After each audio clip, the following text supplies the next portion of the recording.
অনেকদিন ধরেই বরমশাই বলছিল সয়াবিন খাবে, সয়াবিনের নতুন কিছু ইউনিক রেসিপি। তাই ব্যস্ততার কারণে করা হচ্ছিল না, কিন্তু আজ ভেবেছি করেই দেব। তাই বরমশাইয়ের আবদারেই তৈরি করে নিলাম সয়াবিনের একটা নতুন রেসিপি। প্রথমে সয়াবিনের ছোট ছোট টুকরো, যে ছোট সয়া চাংস পাওয়া যায়, সয়াবিনের যে ফরচুনের সয়া চাংস, সেটা আমি নিয়ে নিয়েছি।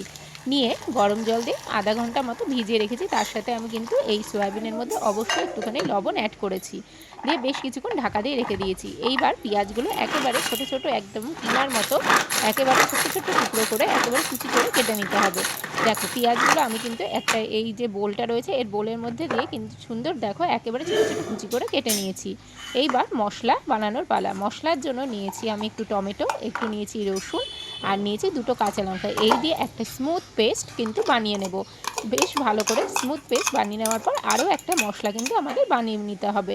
তার জন্য নিয়েছি আমি চামচে করে 1 চামচ লঙ্কার গুঁড়ো, 1 চামচ ধনের গুঁড়ো, 1 চামচ জিরের গুঁড়ো, আর তার সাথে নিয়েছি হলুদ, আর নিয়েছি পরিমাণ মতো লবণ। তোমরা এইটা বেশ ভালো করে কিছুক্ষণ, প্রায় আধা ঘন্টা মতো, যেহেতু সবগুলো গুঁড়ো মশলা, আর গুঁড়ো মশলা প্রায় আধ ঘন্টা মতো যদি ভিজিয়ে রাখো, মশলাটার কিন্তু টেক্সচারটা ভীষণ ভালো হয়।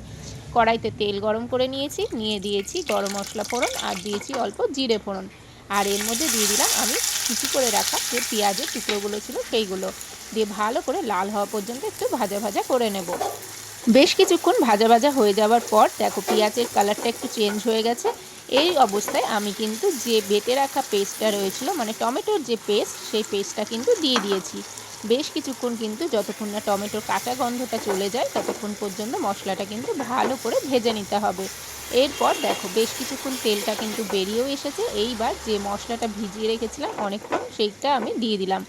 বেশ কিছুক্ষণ কিন্তু নাড়াচাড়া করিয়ে নেওয়ার পর যখন দেখবে একেবারে তেল প্রায় একেবারে বেরিয়ে গেছে, এই অবস্থায় একটু টক দই ফাটিয়ে কিন্তু এর মধ্যে দিয়ে দিয়েছি। তার মধ্যে আর কি, এইবার যে সয়াবিনের টুকরো, সেই সয়াবিনের টুকরোগুলো দিয়ে দাও।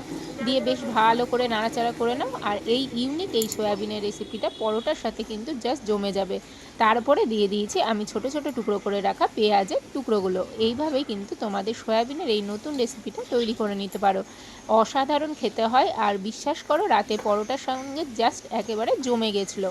তবে তোমার যদি আমার রেসিপিগুলো ভালো লেগে থাকে, আর যদি একটু পছন্দ হয়, তাহলে কিন্তু অবশ্যই একটু লাইক, শেয়ার আর সাবস্ক্রাইব করে দিও। আর কেমন লাগলো কমেন্ট বক্সে কিন্তু অবশ্যই কিন্তু জানাবে। একটু জল অ্যাড করেছি কারণ মশলাটা বেশ একেবারে মানে গ্রেভি গ্রেভি হয়ে গেছিলো।